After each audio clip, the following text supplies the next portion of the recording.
تھا تو کافر لیکن تبلیغ وہ عیسائیت کی کر رہا ہے، مبلغ بن بیٹھا۔ کردہ او از مکر لوزینہ سیر، اس نے مکر سے حق اور باطل کو مکس کر دیا۔ لفظی ترجمہ ہے کہ بادام کے حلوے میں اس نے لہسن ڈال دیا۔ آگے لکھتے ہیں ہر کے صاحب ذوق بود از گفتگو لذت می دید و تلخی جفتگو، فرماتے ہیں جو کوئی بھی صاحب ذوق اس کی گفتگو سنتا تو وہ لذت کے ساتھ تلخی بھی ملی ہوئی محسوس کرتا۔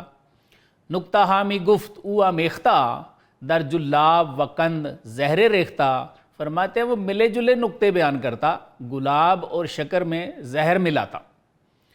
آگے مولانا خبردار کرتے ہیں ہاں مشو مغرور ازاں گفتے نکو، فرماتے ہیں بھائی کسی مکار کی پسندیدہ گفتگو سے دھوکہ نہیں کھانا۔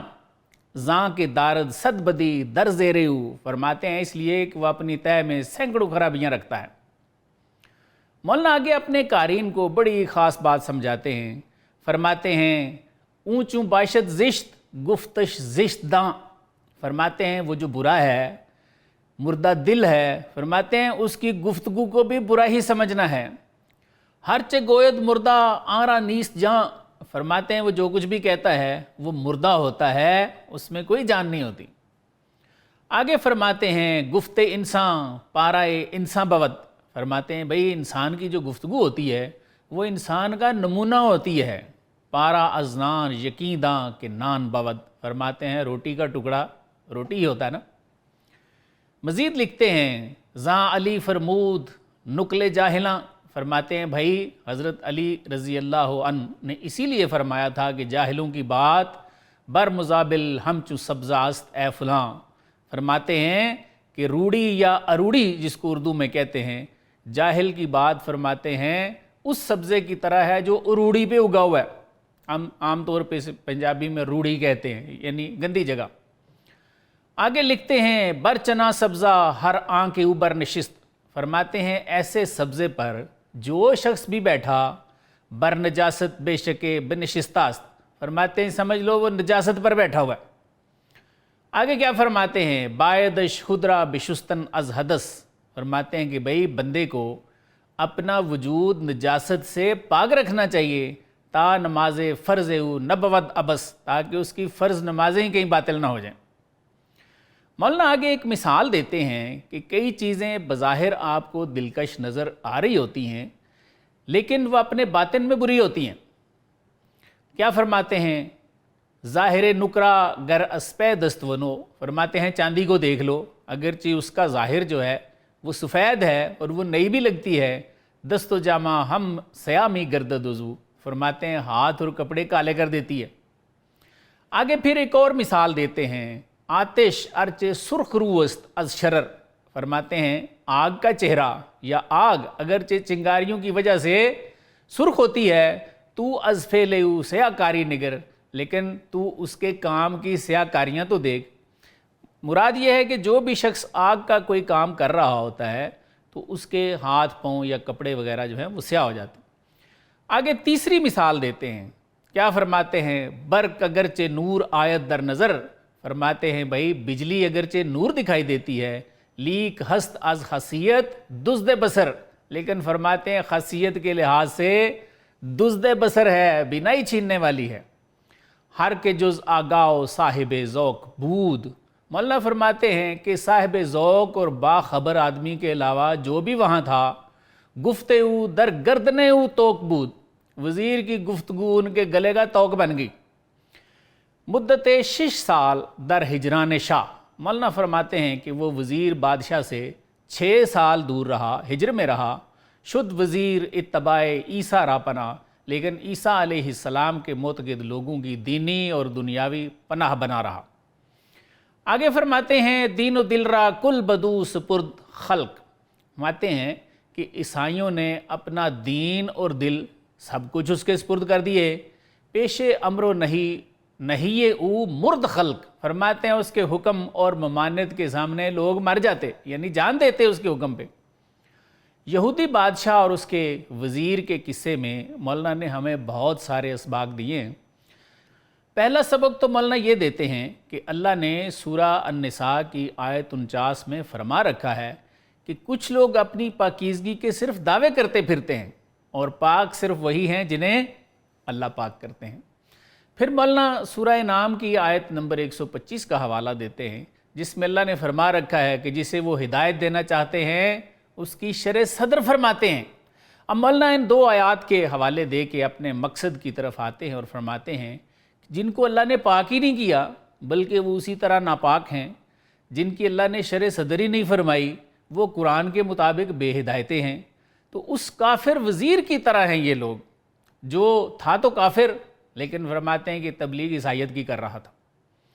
پھر مولانا فرماتے ہیں کہ وزیر نے جو حسد میں آ کے اپنی ناک، کان اور ہونٹ کٹوائے، اس میں بھی ایک بہت بڑا سبق ہے۔ کیا سبق ہے؟ مولانا فرماتے ہیں کہ انبیاء اولیاء کا حسد کرنے والے لوگ، ان کی مخالفت کرنے والے لوگ دل تو رکھتے ہیں لیکن ان کے دل سوچتے نہیں ہیں، آنکھیں تو رکھتے ہیں لیکن ان کی آنکھیں دیکھتی نہیں ہیں، کان رکھتے ہیں لیکن وہ سنتے نہیں ہیں، ناک رکھتے ہیں لیکن ان کی ناک سونگھتی نہیں ہے۔ یعنی اللہ تعالیٰ سزا کے طور پہ ان کے حواس خمسہ کو معطل کر دیتے ہیں۔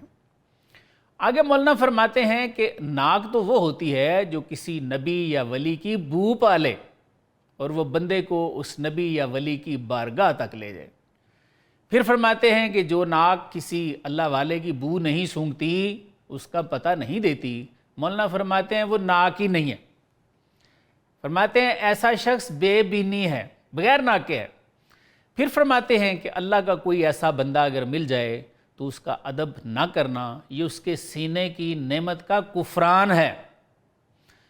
پھر مولانا ہمیں ایک اور سبق اس میں دیتے ہیں کہ جو شخص بغیر شرع صدر کے ہے مردہ دل ہے اور اس کا کلام بھی مردہ ہوتا ہے، کیونکہ بقول مولانا انسان کی گفتگو انسان کا نمونہ ہوتی ہے، جیسے روٹی کا ٹکڑا روٹی ہی ہوتا ہے۔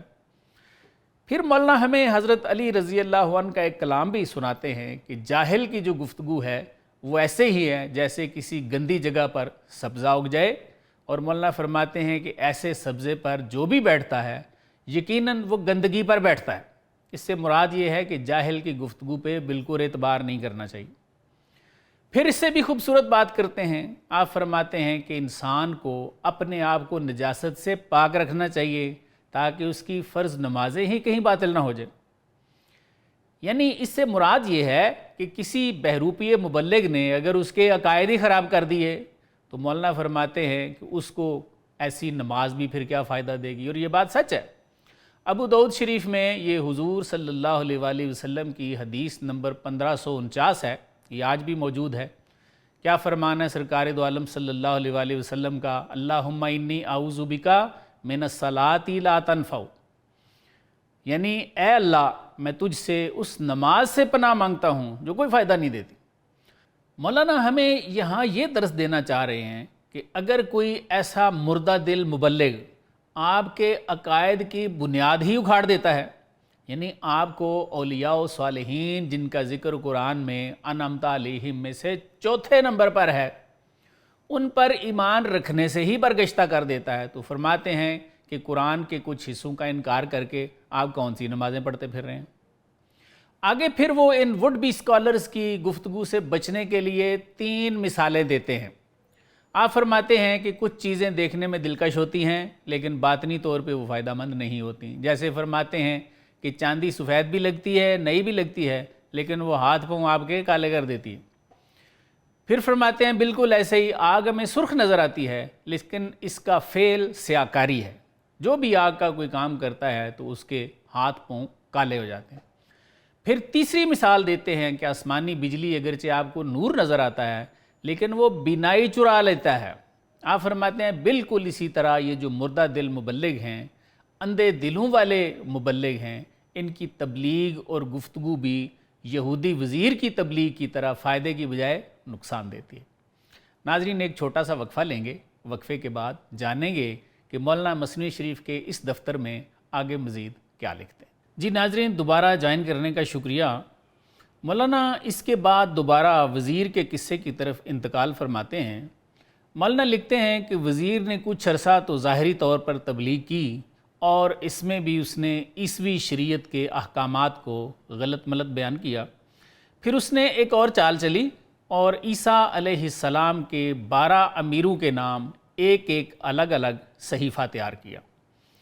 ہر صحیفے میں الگ تعلیم لکھی، یعنی کسی امیر کے دفتر میں ریاضت اور روزے کو رجوع اللہ کی شرط قرار دیا، تو کسی امیر کے دفتر میں یہ تعلیم لکھی کہ روزے ریاضت سے اللہ کے راستے میں بات نہیں بنتی، اس راستے میں زکوٰۃ و صدقات سے نجات ملتی ہے۔ کسی کو لکھ دیا کہ ریاضت اور خیرات سب مکر و فریب ہے، اس راستے میں تو توکل کے بغیر بات نہیں بنتی، تو کسی کو لکھ دیا کہ اللہ کے راستے میں خدمت اور اطاعت ضروری ہے۔ الغرض جب تعلیم کے دفاتر مکمل ہو گئے تو اس نے ایک اور پتہ کھیلا، وزیر گوشہ نشین ہو گیا۔ اس کی گوشہ نشینی نے عقیدت مندوں میں شوق دیدار کی آگ بھڑکا دی اور مخلوق کو دیوانہ کر دیا۔ لوگ خوشامد اور منت و زاری کرتے تھے کہ حضور اس خلوت سے باہر آئیں، آپ کے بغیر ہمیں نور ہدایت نہیں ملتا۔ جب آپ بولتے ہیں تو ہمارے کان ہمہ تن ہوش ہو جاتے ہیں، اور جب آپ دریائے معرفت کے موتی بکھیرتے ہیں تو گویا ہم بھی اسی دریا میں تیرنا شروع ہو جاتے ہیں۔ آپ دنیا کے اندھیرے میں روشنی ہیں اور آپ کے جمال کے بغیر ہر طرف تاریکی ہے۔ مولانا بحرالعلوم یہاں اپنے مقصد کی طرف عود فرماتے ہیں اور لکھتے ہیں کہ کچھ بہروپیے اولیاء اللہ کا روپ دھار لیتے ہیں اور ان کی تعلیمات بھی رٹ لیتے ہیں۔ وزیر نے اپنے عقیدت مندوں کے جواب میں جو کچھ کہا، آپ فرماتے ہیں وہ تعلیم تو درست ہے لیکن اس کو بیان کرنے والا بہروپیہ تھا۔ وزیر نے ان کے جواب میں کہا، گفت ہاں اے سحرگان گفتگو، وائز و گفتار و زبان و گوش جو۔ کیا کہا اس نے کہ اے واز، گفتار اور کانوں کو اچھی لگنے والی باتوں کے دلدادہ لوگو، غور سے سنو، پمبا اندر گوشے حصے دوں کنید۔ اس نے کہا اس ظاہری کمینی حص کے کان میں روئی دے لو، بندے حص از چشم خود بیرون کنید، اور اپنی ظاہری آنکھ بند کر کے اس نے کہا باطنی آنکھ کا بند کھول لو۔ اس نے ایک کامل صوفی کی طرح مزید کہا، پمبائے آنکھ گوشے سر گوشے سرت۔ اس نے کہا کہ وہ جو تمہارا باطنی کان ہے اس کا پردہ تمہارا ظاہری کان ہے، یعنی باطنی کان کی روئی ظاہری کان کا غلط سما ہے۔ تا نگردد این کر باطن کرست۔ اس نے کہا جب تک یہ ظاہری کان آپ کا بہرا نہیں ہوتا نا، باطنی کان بہرا ہی رہے گا۔ اس نے مزید کہا بے حسو بے گوشو بے فکرت شوید۔ اس نے کہا بے حس ہو جاؤ، بے گوش ہو جاؤ اور بے فکر ہو جاؤ، تا خطائے ارجعیرا بشنوید، تاکہ تم یہ خطاب سن سکو اللہ تعالیٰ کی طرف سے، یا ایتھا النفس المطمئنہ ترجعی الی ربک راضیۃ مرضیہ، یعنی اے نفس مطمئنہ اپنے پروردگار کی طرف لوٹا اس حال میں کہ تو اس سے راضی ہے اور وہ تجھ سے راضی ہے۔ اس نے مزید کہا تاب گفتگو بیداری دری، یعنی جب تک تم بیداری کی گفتگو میں مشغول ہو تو از گفت خواب کیب ہوئے بری۔ اس نے کہا تو خواب کی گفتگو کی خوشبو بھی کیسے پا سکتے ہو۔ اس نے مزید کہا سیر بیرونی است فعل و قول ما۔ اس نے کہا جی بیرونی سیر کیا ہے، ہمارا قول اور فعل، یہ بیرونی سیر ہے۔ سیر باطن ہست بالائے سما۔ اس نے کہا جی سیر باطن عالم بالا کی سیر ہے، باتیں صحیح کر رہا ہے۔ اس نے اپنے عقیدت مندوں سے اور کیا کہا، حس خشکی دید کہ از خشکی بزاد۔ اس نے کہا حس چونکہ خشکی سے پیدا ہوتی ہے اس لیے خشکی دیکھتی ہے۔ موسیٰ جاں پا بر دریا نہاد۔ اس نے کہا کہ جان کا موسیٰ دریائے معرفت میں قدم رکھتا ہے۔ اس نے اور کیا بتایا، سیر جسم خشک بر خشکی فتاد۔ اس نے کہا خشک جسم کی سیر خشکی پر ہوتی ہے، سیر جاں پا در دل دریا نہاد۔ اس نے کہا روح کی سیر دریائے باطن کے وسط میں قدم رکھتی ہے۔ چونکہ عمر اندر رہے خشکی گزشت۔ اس نے کہا چونکہ تمہاری لوگوں کی عمر جو ہے وہ زیادہ خشکی میں کٹی ہے، گاہے کو گاہے صحرا گاہے دشت، کہتا ہے کبھی پہاڑوں میں کبھی صحراؤں میں اور کبھی جنگلوں میں رہے ہو۔ آب حیواں را کجا ہاہی تو یافت۔ اس نے کہا تم آب حیات کو کیسے پا سکتے ہو، موج دریا را کجا ہاہی شگافت، تم دریائے معرفت کی موجوں کو کیسے چیر سکتے ہو۔ مزید کہا موج حاکی فہم و وہم و فکر ماست۔ اس نے کہا حاکی جسم کی موجیں ہمارا فہم ہے، وہم ہے اور فکر ہے، موج آبی محور و سکرست و فناست، اور دریائے معرفت کی موجیں اس نے کہا جی محویت ہے، حالت سکر ہے، فنائیت ہے۔ اس نے اپنے عقیدت مندوں کو مزید بتایا، تا دریں فکری ازاں سکری تو دور، اس نے کہا جب تک ظاہری حس کی فکر میں رہو گے حالت سکر سے دور ہی رہو گے، تا دریں مستی ازاں جامی نفور، مزید کہا کہ جب تک ظاہری حس کی مستیاں آپ کو اچھی لگتی ہیں معرفت کے جام سے دور ہی رہو گے۔ وزیر نے اور کیا کہا، گفتگو ظاہر آمد چوں غبار، اس نے کہا بھئی ظاہری گفتگو غبار کی طرح حجاب قلب ہوتی ہے، مدت خاموش کن ہوشدار، اس نے کہا خبردار کچھ عرصہ خاموش رہو اور ہوش میں رہو۔ مولانا وزیر کے بارے میں مزید لکھتے ہیں کہ اس طرح اس نے اپنے عقیدت مندوں کے سامنے خلوت سے باہر آنے سے انکار کر دیا۔ اس کے بعد مولانا کی مثنوی شریف کے مطابق وزیر نے عیسائیوں کے خلاف آخری پتہ کھیل دیا۔ کیا کیا اس نے باری باری ان 12 امیروں کو اپنی خلوت گاہ میں بلایا، ہر ایک کو ایک صحیفہ دیتا جس میں عیسائیت کی تعلیمات بھی مختلف تھیں، اور ہر ایک کو یہ کہتا کہ میرے بعد تو ہی میرا اصل جانشین اور خلیفہ ہے، لیکن کیا کرنا ہے تم نے، جب تک میں مروں نہیں تم نے اس بات کا تذکرہ نہیں کرنا کسی سے۔ پھر کچھ دنوں بعد اس نے اسی خلوت گاہ میں خودکشی کر لی۔ مولانا فرماتے ہیں کہ اس کے عقیدت مندوں نے خون کے آنسو بہائے، کیونکہ وہ دل و جان سے اس سے محبت کرتے تھے اور اسے اپنا منجی خیال کرتے تھے۔ جب چند دن گزرے تو عام لوگوں نے ان 12 امیروں سے کہا کہ اب ان میں سے خلیفہ کون ہے بھائی، تاکہ لوگ اس کی ہر تجویز کی اطاعت کریں، اس کا آسرا پکڑیں اور اس سے بیعت کریں۔ ان میں سے ایک امیر آگے بڑھا اور اس نے کہا کہ دیکھو بھائی میں اس متوفی کا جانشین ہوں اور عہد حاضر میں ہی عیسیٰ علیہ السلام کا نائب ہوں، دیکھو یہ میرا دفتر میرا ثبوت ہے اور نیابت اس کے بعد میرا ہی حق ہے۔ یہ سن کے ایک دوسرا امیر اپنی جگہ سے نکلا اور اس نے اپنا دفتر دکھایا اور نیابت کا دعویٰ کر دیا۔ اس طرح ہر ایک امیر کے ہاتھ میں تلوار تھی، اس کا دفتر تھا اور پیچھے اس کی فوج تھی۔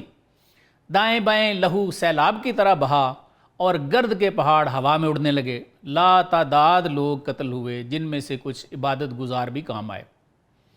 مولانا بحر العلوم نے جہاں ہمیں اس مکار وزیر کے بارے میں بتایا کہ جس نے کمال عیاری سے نہ صرف عیسائیت کے خلاف سازش تیار کی بلکہ ایک عیسائی راہب کی طرح صحیح تعلیمات رٹ کر بھی عیسائیوں کو دھوکہ دیا، اس کے ساتھ مولانا یہاں ہمیں ایک اور بہت بڑا سبق دیتے ہیں کہ ایسے لوگوں کو پہچاننا یہ اصل کام ہے۔ ان کو پہچانا کیسے جائے، یہ بہت بڑا سوال ہے، کیونکہ اکثر لوگ جیسے اس وزیر نے دھوکہ دیا ایسے آج کل بھی کچھ بہروپیے مبلغین دھوکہ دیتے ہیں۔ مولانا فرماتے ہیں کہ ایسے لوگوں کی بو صرف اولیاء اللہ پاتے ہیں، باقی کسی کو پتہ بھی نہیں چلتا کہ ان کا راستہ کاٹ دیا گیا ہے۔ مولانا یہاں پہلے اللہ تعالیٰ کی کچھ حمد و ثنا بیان کرتے ہیں اور فرماتے ہیں کہ اے اللہ ہم گویا سارنگی ہیں اور تو ہی سے بجاتا ہے، ہم تیرے لیے زاری نہیں کرتے بلکہ یہ زاری بھی تیری ہی طرف سے دی ہوئی توفیق ہوتی ہے۔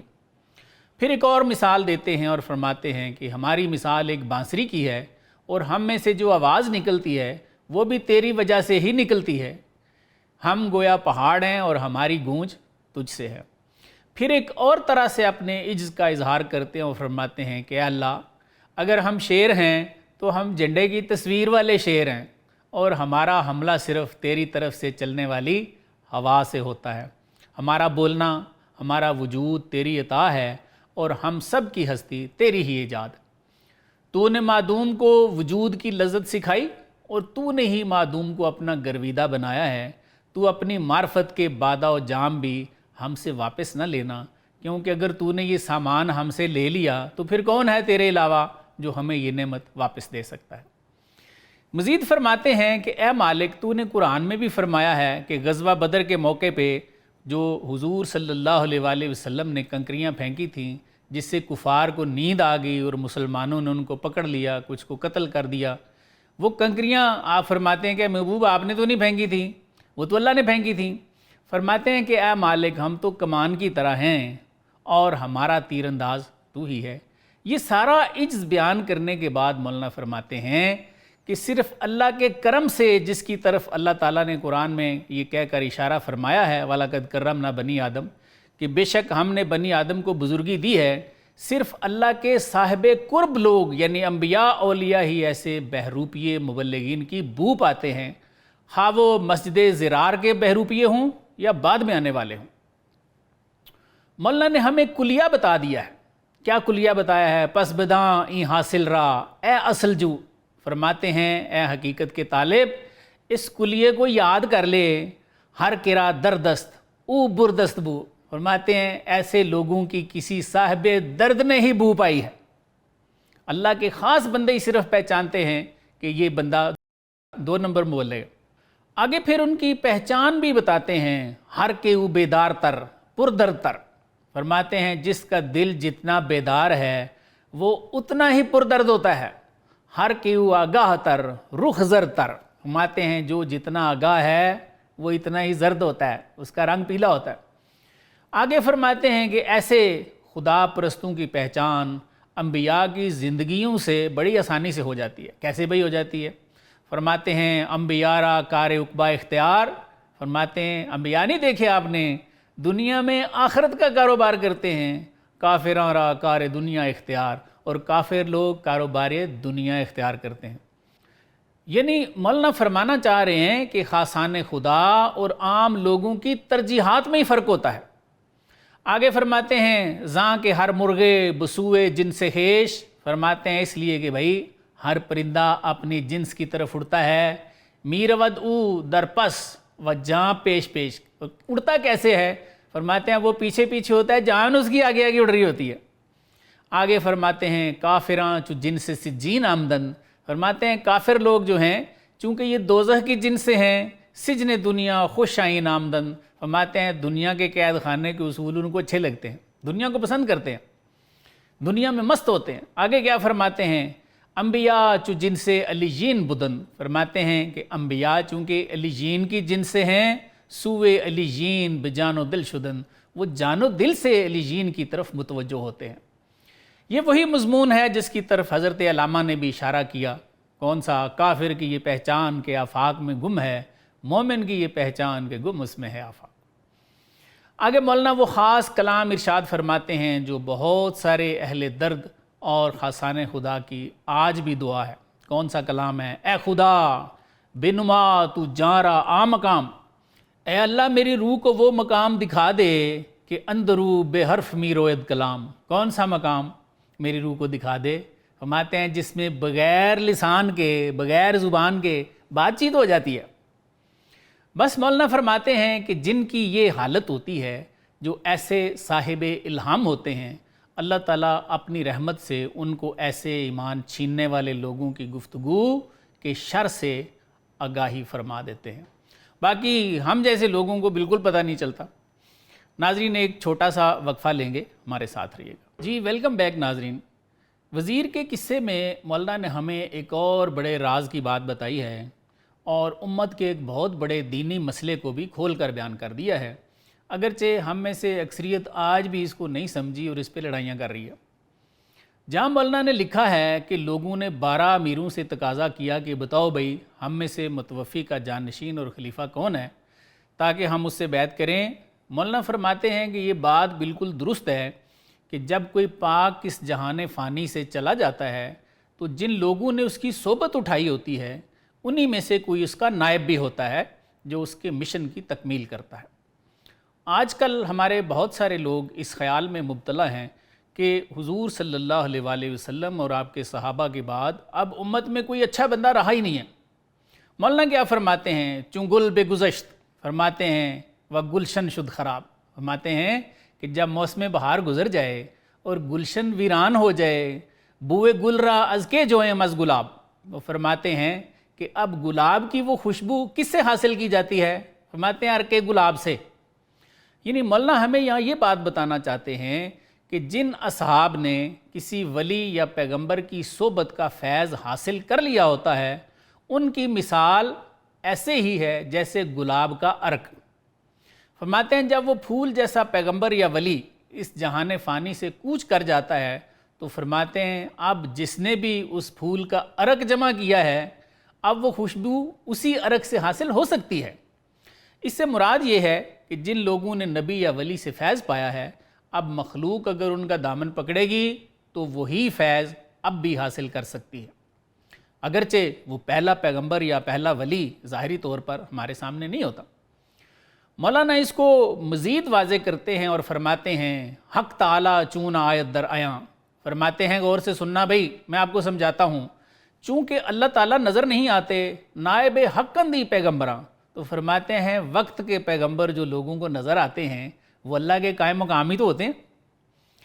آگے فرماتے ہیں نئے غلط گفتم کہ نائب یا منوب، فرماتے ہیں نہیں بھائی میں نے غلط کہہ دیا ہے کہ وہ نائب ہوتے ہیں یا نمائندے ہوتے ہیں اللہ کے، گر دو پنداری کبھی آیت نہ خوب، فرماتے ہیں اگر ان کو دو سمجھو گے تو پھر برا ہوگا، اچھا نہ ہوگا، وہ دو نہیں ہیں۔ بقول مولانا امت میں بھی یہی اختلاف ہے اور اسی وجہ سے چند لوگ شرک کی رٹ بھی لگاتے ہیں۔ مولانا اس کو بار بار سمجھاتے ہیں اور مختلف مثالوں سے سمجھاتے ہیں۔ آپ فرماتے ہیں کہ مسئلہ تیرے دیکھنے کا ہے، مسئلہ تیری نظر کا ہے، جبکہ اختلاف تو زمانے سے کرتا ہے۔ کیا فرماتے ہیں؟ آئیے مولانا کی زبانی ہی سنتے ہیں۔ مولانا فرماتے ہیں نئے دو باشد تا توئی صورت پرست، فرماتے ہیں ہاں بھائی وہ دو ہیں جب تک تو صورت پرست ہے، ظاہر پرست ہے، پیشے او یک گشت کہ از صورت برست، فرماتے ہیں کہ اس کے لیے وہ ایک ہے جو صورت سے گزر گیا، جو ظاہر سے گزر گیا اور اس نے اس کا باطن دیکھ لیا۔ آگے ایک مثال سے سمجھاتے ہیں، بصورت بنگری چشمت دوست، فرماتے ہیں کہ اگر تو بظاہر دیکھے تو تیری آنکھیں دو ہیں، تو بنورش در نگر کا آن یک توست، فرماتے ہیں تو اس کے نور بصارت کو دیکھنا تو اندر سے نور ایک ہے۔ اب مولانا ہنستے ہیں اور فرماتے ہیں کہ تیرے مسئلے کا حل بھی بتا دوں، فرماتے ہیں لا جرم چوں بر یکے افتد بصر، فرماتے ہیں جب تیری نظر ایک چیز پر پڑے گی یعنی باطن پر، آ یکے باشد دو نہ آیت در نظر، تو پھر ایک چیز ہی ہوگی، دو نہیں نظر آئیں گی۔ اب مولانا دوسری مثال دیتے ہیں، دا چراغ ار حاضر آری در مکان، فرماتے ہیں کہ اگر تو ایک مکان میں 10 چراغ حاضر کر دے، ہر یکے باشد بصورت غیریاں، تو فرماتے ہیں کہ ہر ایک شکل میں دوسرے سے جدا ہوگا۔ آگے کیا فرماتے ہیں؟ فرق نہ تواں کرد نور ہر یکے، فرماتے ہیں لیکن تم ان کے نور میں فرق نہیں کر سکو گے، چوں بنور شروع آری بے شکے، بے شک جب تو ان کے نور کی طرف رخ کرے گا۔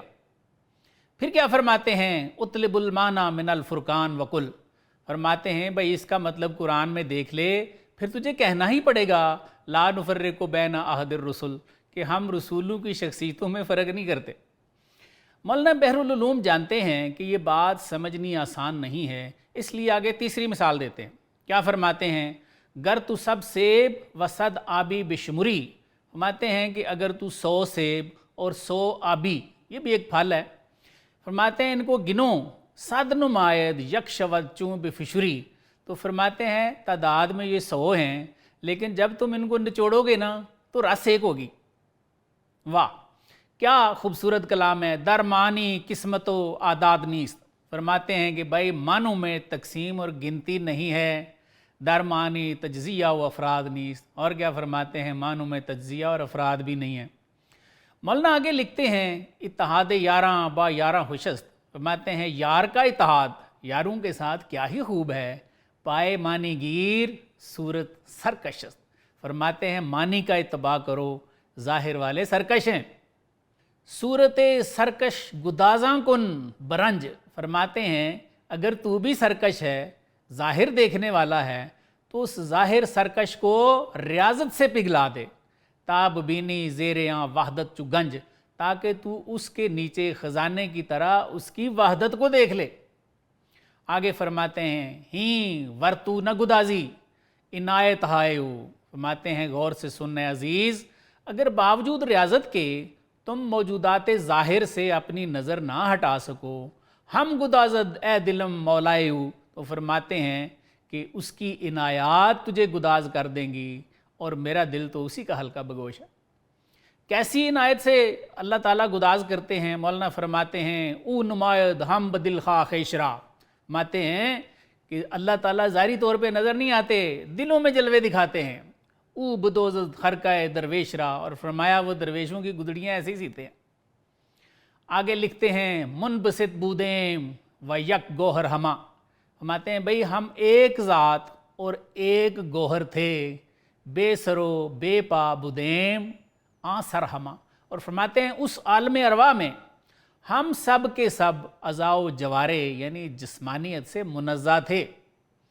چوں بصورت آمد آ نور سر رہو، فرماتے ہیں جب اس خالص نور نے صورت اختیار کی، شد عدد چوں سایہ آئے کنگرہو، تو کنگرے کے سایوں کی طرح متعدد بن گیا۔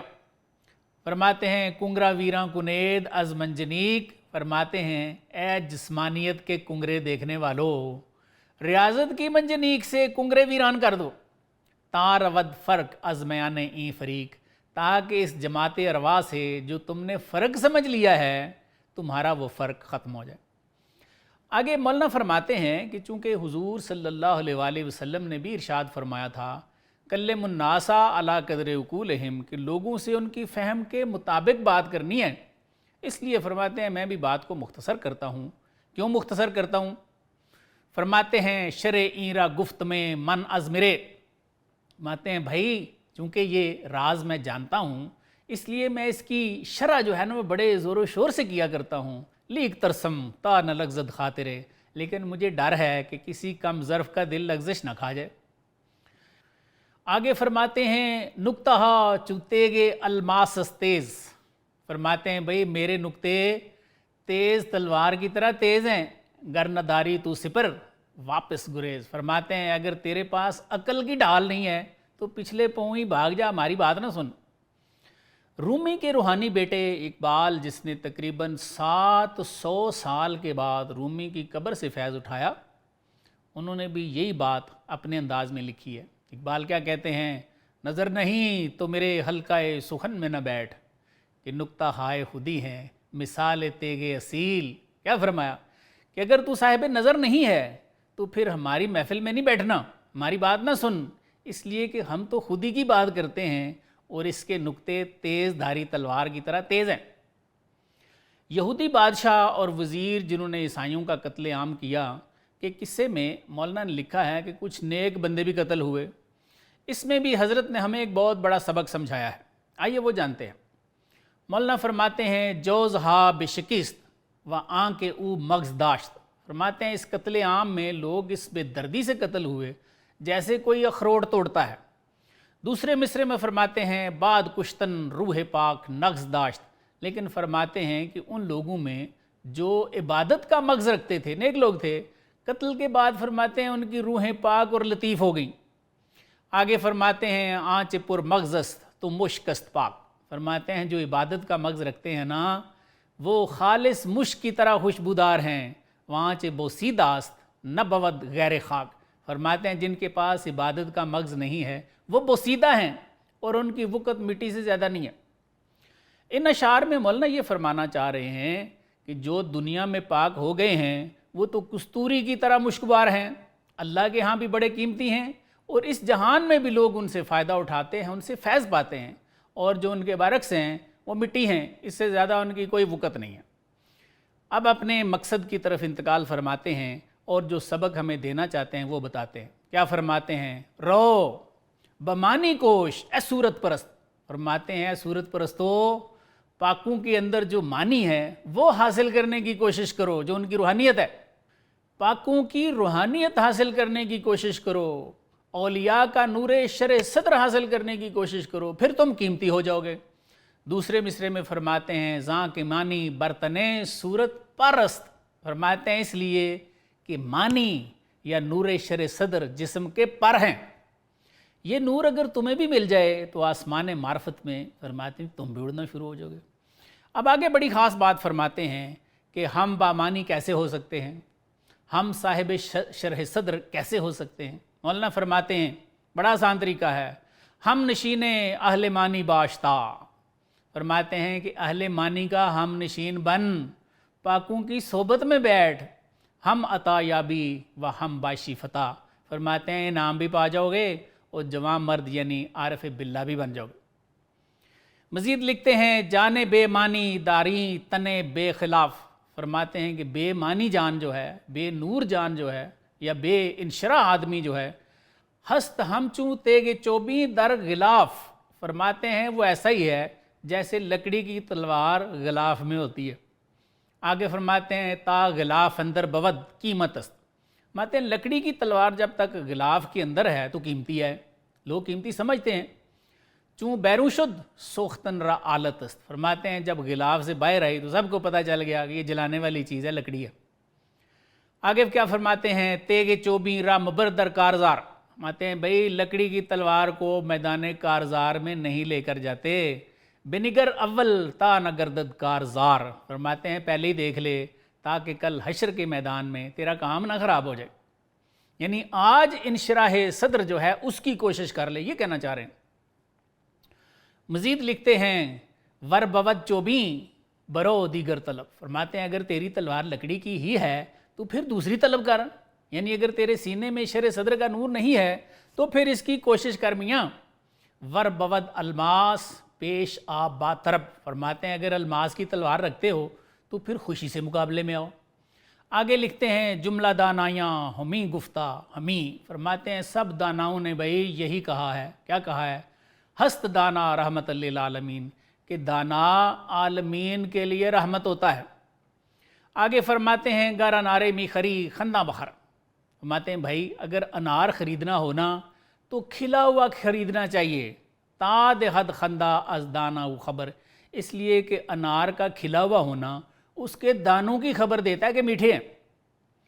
آگے مولانا نے اللہ والوں کی کیا ہی خوبصورت پہچان بتائی ہے، فرماتے ہیں اے مبارک خنداش کہ او از دہاں، فرماتے ہیں کہ اس شخص کی مسکراہٹ کتنی مبارک ہے، می نمائد دل چو در از درج جاں، کس شخص کی مبارک ہے مسکراہٹ؟ فرماتے ہیں جو موتی جیسا دل اپنی جان کی ڈبیا سے ظاہر کر رہا ہوتا ہے، یعنی اس کی مسکراہٹ سے ہی پتہ چل جاتا ہے کہ یہ مرد خاص ہے۔ اس شعر میں وہی مضمون ہے جو حضور صلی اللہ علیہ وآلہ وسلم کی حدیث پاک میں ہے، یہ کلام ابن ماجہ میں بھی ہے، مشکات میں بھی ہے، کہ حضرت اسماء بنت یزید نے حضور صلی اللہ علیہ وآلہ وسلم کو یہ فرماتے ہوئے سنا کہ سرکار نے فرمایا کہ کیا میں تمہیں اخیار کا نہ بتا دوں؟ تو لوگوں نے عرض کیا کہ کیوں نہیں یا رسول اللہ صلی اللہ علیہ وسلم؟ تو سرکار نے فرمایا خیارکم الذین اذا رؤوا ذکر اللہ، کہ تم میں سے اخیار وہ ہیں کہ جب ان کا دیدار کیا جائے تو اللہ یاد آ جاتا ہے، ان کے چہرے سے ہی پتہ چل جاتا ہے کہ یہ مرد خاص ہے۔ آگے فرماتے ہیں نار خنداں باغ را خنداں کرد، فرماتے ہیں بھائی مسکراتا ہوا نار پورے باغ کو مسکرانے والا بنا دیتا ہے۔ صحبت مردانت از مرداں کند، فرماتے ہیں پاک مردوں کی صحبت تجھے بھی ایک کامل مرد بنا دے گی۔ اور آگے وہ مشہور و معروف کلام ہے جو زباں زد خاص و عام ہے، یک زمانہ صحبت با اولیاء، فرماتے ہیں اولیاء کی صحبت کا ایک لمحہ بہتر از 100 سالہ عبادت بے ریا، مولانا فرماتے ہیں 100 سال کی بے ریا عبادت سے بہتر ہے۔ ہم جیسے عام لوگوں کو اس کی بھی سمجھ نہیں آتی کہ ایک لمحہ کسی ولی اللہ کے پاس اگر بیٹھ جائیں تو وہ 100 سال کی عبادت بے ریا سے کیسے بہتر ہو سکتا ہے؟ اس کی وضاحت بھی مولانا نے اپنے کلام میں خوب کی ہے۔ کیا فرماتے ہیں یک عنایت بے از صدگوں اجتہاد، فرماتے ہیں عنایت کی صرف ایک نظر اپنی سینکڑوں کوششوں سے بہتر ہوتی ہے، جوہد را خوف است از صدگوں فساد، فرماتے ہیں کوشش کے در پہ سینکڑوں فساد ہوتے ہیں، لیکن اس کی سمجھ صرف اس شخص کو آتی ہے جس پہ کسی کی عنایت کی ایک نظر پڑی ہوتی ہے۔ دوسروں کے لیے تو یہ خیال بھی بہت بڑا شرک ہوتا ہے کہ کوئی عنایت کی نظر کر بھی سکتا ہے، لیکن یہ بات مسلم ہے کہ سب لوگ برابر نہیں، کچھ خاص ہیں کچھ عام ہیں، عام خاصوں جیسے نہیں ہوتے، اور خاصوں کی نظر عنایت تو ہوتی ہے۔ سب مسلمان یہ عقیدہ رکھتے ہیں کہ ہم میں سے صحابہ جیسا کوئی بھی نہیں، اور اس کی وجہ صرف اور صرف یہ ہے کہ صحابہ پر حضور صلی اللہ علیہ وآلہ وسلم کی عنایت کی نظریں پڑتی رہیں، اور ان میں جو جو کمالات ظاہر ہوئے وہ سب آپ کی عنایت کی نظروں ہی کا جادو تو تھا۔ اولیاء کی صحبت کے ایک لمحے کو مولانا اگر 100 سالہ عبادت بے ریا سے بہتر بتاتے ہیں تو اس میں وہ یہی بتانا چاہ رہے ہیں کہ کسی اللہ والے کی ایک نظر سے آپ کے دل میں بھی انشراح پیدا ہو جاتا ہے جو اپنی سال ہا سال کی بے ریا عبادت سے بھی پیدا نہیں ہوتا۔ اور مولانا کیا فرماتے ہیں کہ دین کی کامیابی سینے میں شرع صدر کا نور ہی پیدا کرنا ہے، جیسا کہ اللہ تعالیٰ نے سورہ انعام کی آیت نمبر 125 میں فرما رکھا ہے کہ ہم جسے ہدایت دینا چاہتے ہیں اس کی تو شرع صدر فرماتے ہیں۔ آگے مولانا فرماتے ہیں کہ تو جتنا بھی گناہ گار ہے، اگر تو کسی ولی اللہ کی بارگاہ میں پہنچ جائے گا تو تیری بات بن جائے گی۔ کیسے بھائی؟ کیا فرماتے ہیں؟ گر تو سنگ خارا و مرمر شوی، فرماتے ہیں اگر تو سنگ خارا ہے یا سنگ مرمر ہے کوئی مسئلہ نہیں، چون بصاحب دل رسی گوہر شوی، فرماتے ہیں جب تو کسی اللہ والے صاحب دل کے پاس پہنچے گا تو گوہر ہو جائے گا۔ آگے لکھتے ہیں مہر پاکاں درمیان جان نشاں، فرماتے ہیں پاکوں کی محبت کو اپنے دل میں بٹھا لے، دل مدے اللہ بمہر دل خوشاں، فرماتے ہیں خوش دل لوگوں کی محبت کے علاوہ کسی کو دل نہیں دینا۔ آگے ہمارے اس دور کے کچھ لوگوں کے مرض کا حل بھی بتاتے ہیں جو یہ سمجھتے ہیں کہ اب اللہ والے ہیں ہی نہیں۔ مولانا فرماتے ہیں کوئے نو امیدی مرو کہ امید ہاست، فرماتے ہیں بھائی مایوسی کے کوچے میں نہ جاؤ، امیدیں باقی ہیں۔ سوئے تاریکی مرو خورشید ہاست، فرماتے ہیں اندھیروں کا قصد نہ کرو، حضور صلی اللہ علیہ وآلہ وسلم کی امت میں سورج جیسے روشن ولی موجود ہیں۔ آگے پھر اس جنگ کا بتاتے ہیں جو ہر شخص کے دل میں لگی ہوئی ہے، فرماتے ہیں دل ترا در کوئے عہد دل کشد، فرماتے ہیں بھائی دل تو تجھے اہل دل کے کوچے کی طرف کھینچتا ہے، تن ترا در حب سے آب و گل کشد، اور جسم تجھے پانی مٹی کے قید خانے کی طرف کھینچتا ہے۔ فرماتے ہیں ایک ہی علاج ہے تیرا، کیا؟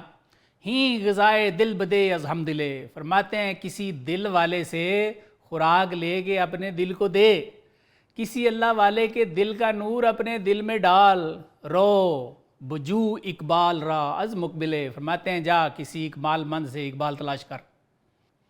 دست زن در ذیل صاحب دولت، فرماتے ہیں جا کسی ایسے کا دامن پکڑ جس نے نور کی دولت جمع کی ہوئی ہے، تا از افضالش بے یابی رفت، تاکہ اس کی بزرگی سے تو بھی سربلندی حاصل کر جائے۔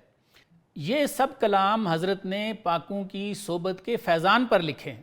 ان تمام کلاموں کا خلاصہ یہی ہے کہ پاکوں کی صحبت اور ان کی توجہ سے ہمارے اندر بھی شرع صدر کا نور پیدا ہو جاتا ہے، اور بالکل اسی طرح ناپاکوں کی صحبت میں بیٹھنے سے انسان مکمل طور پہ ابلیس کے کنٹرول میں آ جاتا ہے۔ ناظرین، پروگرام کا وقت ختم ہوا چاہتا ہے، اپنے میزبان کو اجازت دیجیے۔ اللہ حافظ۔